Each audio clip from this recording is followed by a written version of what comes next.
আজকে বানালাম গুঁড়ো দুধ দিয়ে আর লিচু দিয়ে একটা শরবত, যেটা খুব টেস্টি হয়েছিল। তার জন্য আমি 3 গ্লাসের একটু কম জল নিয়েছিলাম। জলটা একটু উষ্ণ উষ্ণ গরম করে ওর মধ্যে গুঁড়ো দুধ দিয়ে ভালো করে গুলে নিয়েছিলাম।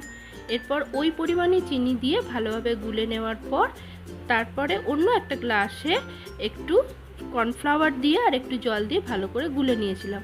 এবার এই দুধটা যখন ফুটছিল তখন ওই কর্নফ্লাওয়ার দেওয়া জলটা এই দুধের মধ্যে ঢেলে দিয়েছিলাম আর একটু ফুটে উঠতে একটু ফুড কালার দিয়ে দিয়েছিলাম। এবার তারপর দুধটা নাবিয়ে একটু ঠান্ডা করে তারপর নর্মাল ফ্রিজে রেখে দিয়েছিলাম, আর লিচুগুলোও একটু ফ্রিজে রেখে দিয়েছিলাম যাতে ঠান্ডা হয়।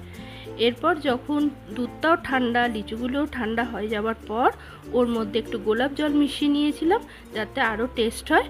এরপর আর কি, এবার ভালো করে গ্লাসে জেলে সার্ভ করেছিলাম। আমাদেরও খুব ভালো লেগেছিলো, তোমরাও একবার ট্রাই করতে পারো।